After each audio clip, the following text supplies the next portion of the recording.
Hello friends and welcome in my class microbes classes. तो आज हम यहाँ पे 10th क्लास की एसिड बेस और साल्ट इसके जो है आगे की पार्ट स्टडी करेंगे।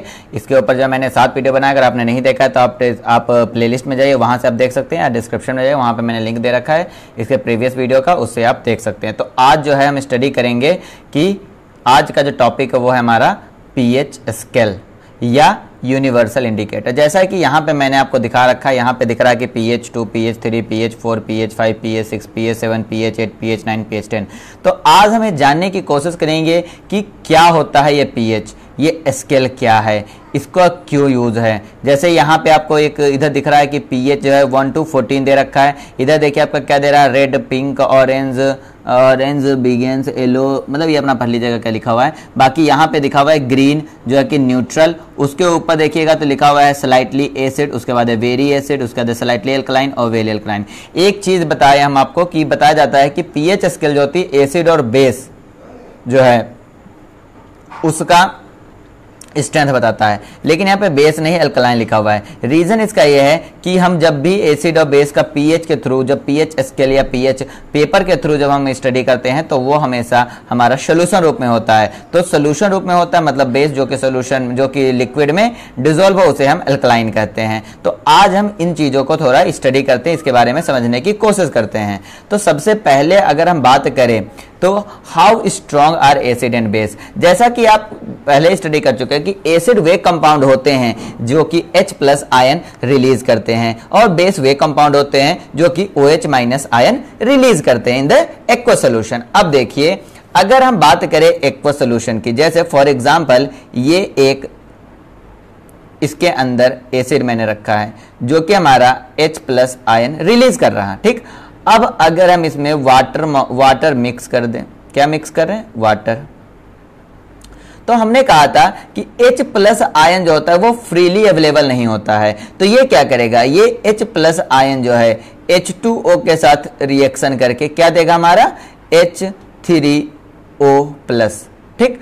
तो इस तरह से अगर हम इस सोल्यूशन की बात करें तो जैसे जैसे हम वाटर मिक्स करते जाएंगे इस सोल्यूशन में H+ आयन का कंसंट्रेशन धीरे धीरे डिक्रीज होता जाएगा, और इस तरह का वाटर मिक्स करना डाइल्यूशन कहलाता है। क्या कहलाता है, डाइल्यूशन कहलाता है। हमने उसी में प्रीवियस वीडियो में एक जगह बात किया था कि जो पीएच पेपर या जो इंडिकेटर होते हैं, इंडिकेटर वे सब्सटेंस होते हैं जो कि इंडिकेट करते हैं कि सोल्यूशन एसिडिक है या बेसिक, तो वो जो है आयंस से सेंसिटिव होते हैं, मतलब आयंस को ही सेंस करते हैं, ठीक।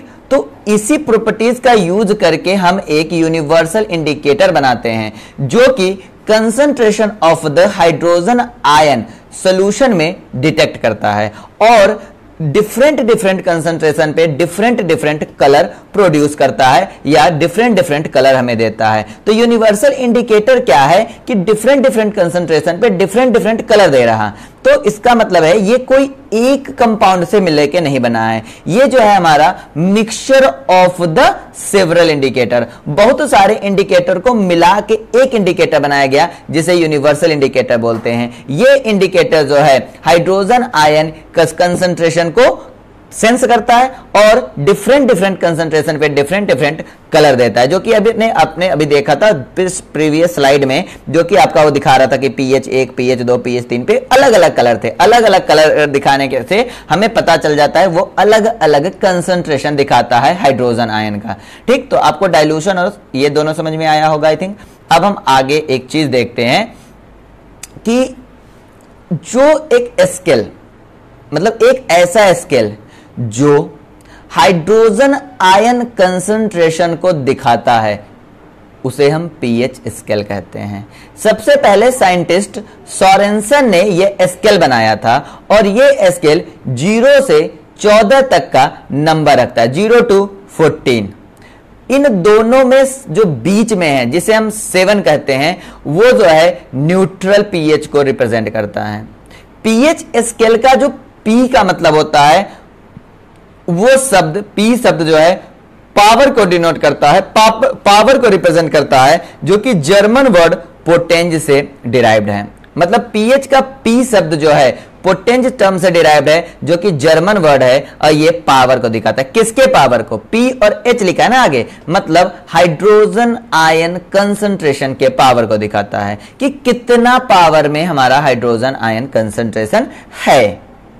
ठीक, अब देखिए यहां पे क्या है, एक चीज आगे फर्दर कि जो पीएच स्केल है वो हमारा 0 से 14 तक को दिखाता है। 0 जो है सबसे ज्यादा एसिडिक होता है और 14 जो है सबसे ज्यादा अल्कलाइन होता है। मतलब अगर हम 0 से आगे की तरफ बढ़ते जाएंगे तो एसिडिक कैरेक्टर डिक्रीज होता जाएगा, लेकिन अल्कलाइन कैरेक्टर इंक्रीज होता जाएगा। वापस अगर हम 14 से 0 की तरफ आएंगे तो जिसका पीएच जितना ही कम होगा वो उतना ही जो है एसिडिक होता है। जिसका पीएच जितना ही कम होता है वो उतना ही एसिडिक होता है। फॉर एग्जाम्पल, एक पीएच और 2 पीएच, एक पीएच वाला ज्यादा एसिडिक है कंपेयर टू 2 पीएच, 2 पीएच वाला ज्यादा एसिडिक है कंपेयर टू 3 पीएच, 3 पीएच वाला ज्यादा एसिडिक है कंपेयर टू 4 पीएच। तो हम ऊपर बढ़ेंगे तो एसिडिक कैरेक्टर डिक्रीज होता जाता है और 7 पे जाके वो न्यूट्रल हो जाता है। मतलब 7 पीएच वाले के पास दोनों H प्लस और OH कंसंट्रेशन इक्वल हो जाता है। अब समझने की कोशिश कीजिए डिक्रीज होने का मतलब क्या है। जो सबसे 0 पीएच है, 0 पीएच का मतलब है कि उसमें हाइड्रोजन आयन कंसंट्रेशन बहुत ज्यादा है, मतलब पूरा का पूरा हाइड्रोजन आयन कंसंट्रेशन है, उसमें OH माइनस कंसंट्रेशन है ही नहीं।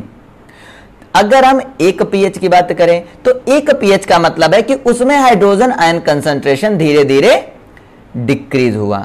1 पर डिक्रीज हुआ, 2 पे, मतलब हाइड्रोजन आयन कंसंट्रेशन डिक्रीज हो रहा है और पीएच इंक्रीज हो रहा है।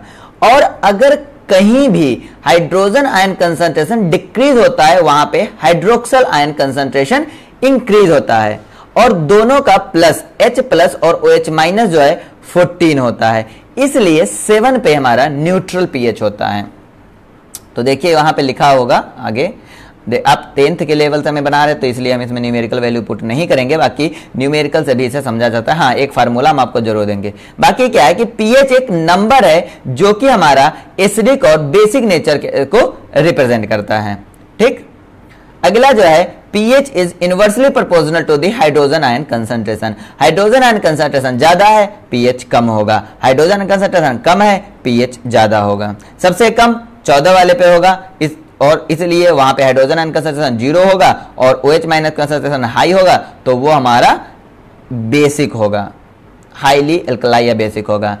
pH hydrogen ion is high then pH is the low. अगर हाइड्रोजन कंसंट्रेशन ज्यादा है तो pH कम है। देखिए यहाँ पे हम आपको दे फार्मूला एक, वैसे 10th पे NCERT के हिसाब से तो नहीं है, आपके बोर्ड एग्जाम में नहीं आएंगे, लेकिन अदर किसी कंपटीशन में आ सकते हैं। हम pH इक्वल टू जो है लिखते हैं 1/H प्लस कंसंट्रेशन, या लिखते हैं माइनस का मतलब H plus concentration equal to minus का log H प्लस। तो आप ये pH इक्वल टू लिखते हैं हम pH इक्वल टू माइनस का log H प्लस, ये भी एक फार्मूला है। एक है 10 to power minus pH equal to H plus concentration. तो इन तीनों में से आप कोई भी फार्मूला यूज करके आप pH निकाल सकते हो अगर हाइड्रोजन आयन कंसंट्रेशन दे रखा है तब, लेकिन 10th लेवल पे ये फार्मूला आपका CBSE बोर्ड में नहीं है। तो अगला क्या बात करेंगे हम? अगला बात करेंगे अब pH नंबर का। जैसे हमने कहा कि 7 जो होता है वो हमारा न्यूट्रल सोल्यूशन होता है। अगर 7 से कम है क्या pH, अगर 7 से कम है तो मतलब 7 pH पे H plus concentration OH minus concentration दोनों सोल्यूशन में इक्वल होता है।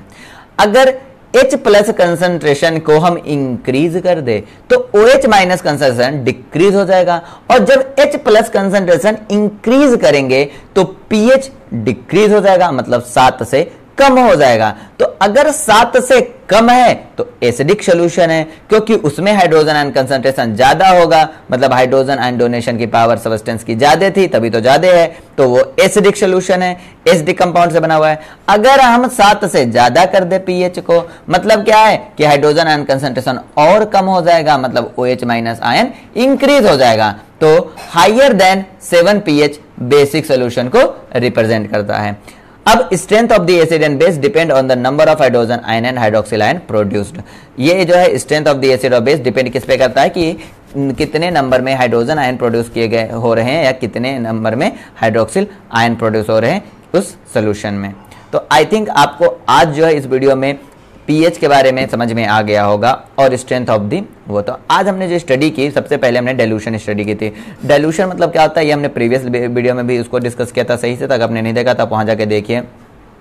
वाटर को ऐड कर देना, वाटर को ऐड करने से क्या होता है, हाइड्रोजन आयन या हाइड्रोक्सिल आयन जो है उनके कंसंट्रेशन जो है मतलब वो जो है डिक्रीज होने लगते हैं, और डिक्रीज होने लगते हैं तो उनकी स्ट्रेंथ कम होती जाती है, तो उसे डाइल्यूट कर सकते हैं कंपेयर टू दी पहले वाले से, इसलिए इस प्रोसेस को डाइल्यूशन कहते हैं। दूसरा मैंने जो यूनिवर्सल इंडिकेटर की बात की, यूनिवर्सल इंडिकेटर क्या होता है, यूनिवर्सल इंडिकेटर ऐसा इंडिकेटर है जो कि number concentration of the hydrogen ion को डिटेक्ट करके अपना कलर रिप्रेजेंट करता है, डिफरेंट डिफरेंट कंसंट्रेशन पे डिफरेंट डिफरेंट कलर रिप्रेजेंट करता है। उसके बाद हमने बात की कि एक स्केल है जिस स्केल के थ्रू हम स्ट्रेंथ ऑफ द एसिड या बेस निकालते हैं, जिसे हम पीएच स्केल बोलते हैं, जो कि सोरेनसन ने बनाया था। और पीएच जो है उसमें पीएच का मतलब power of the hydrogen ion concentration होता है। अगर हम हाइड्रोजन आयन कंसंट्रेशन की अमाउंट को बढ़ा दे तो पीएच हमेशा कम होगा, अगर हम पीएच H प्लस आयन को कम कर दे तो पीएच हमारा ज्यादा होगा। अगर हम 0 से ऊपर की तरफ इंक्रीज होते जाएंगे पीएच में तो हाइड्रोजन आयन कंसंट्रेशन घटता चला जाएगा। एक समय ऐसा आएगा सोल्यूशन में जब H प्लस और OH माइनस कंसंट्रेशन इक्वल होगा, उस सोल्यूशन को हम न्यूट्रल सोल्यूशन कहेंगे, वो पीएच 7 है। याद रखिएगा वाटर का पीएच जो है, शुद्ध वाटर का पीएच 7 होता है। शुद्ध वाटर का बोला मैंने, डिस्टिल्ड वाटर का पीएच 7 होता है। उसके बाद अगर हम बात करते हैं कि अगर हाइड्रोजन आयन कंसंट्रेशन इंक्रीज हो जाए तो मतलब क्या है कि हाइड्रोजन आयन कंसंट्रेशन इंक्रीज होगा, मतलब OH माइनस कंसंट्रेशन डिक्रीज होगा। और अगर H प्लस आयन इंक्रीज होता है मतलब पीएच जो है वो नीचे थोड़ा घसक जाएगा 7 से, तो लेस देन 7 एसिडिक सोल्यूशन है। और अगर थोड़ा इंक्रीज होता है हमारा तो OH माइनस कंसंट्रेशन जो है वो बढ़ जाएगा और H प्लस आयन जो है डिक्रीज हो जाएगा, तो वो हमारा बेसिक सोल्यूशन होता है। बेसिक सोल्यूशन जो कि वाटर में घुलनशील होते हैं, जो वाटर में सोल्यूबल होते हैं, उन्हें हम एल्कलाइन कहते हैं। अगर आपको वीडियो अच्छा लगा तो वीडियो को लाइक कीजिए, चैनल को सब्सक्राइब कीजिए, अगर आप नए हैं तो बेल आइकन दबा दीजिए जिससे हमारे सारे वीडियो आपको टाइम टू टाइम मिलते रहें। और अपने दोस्तों के साथ ज़्यादा इस चैनल को शेयर कीजिए जिससे कि हमारे सब्सक्राइबर बढ़ जाए। 1000 होते ही हम लाइव आना शुरू कर देंगे, जिससे कि आपके बाकी भी कंसेप्ट और कुछ चीज़ें जो कि डाउट्स हैं वो आप डायरेक्ट क्लियर हमसे लाइव में डिस्कस कर सकें। Thank you for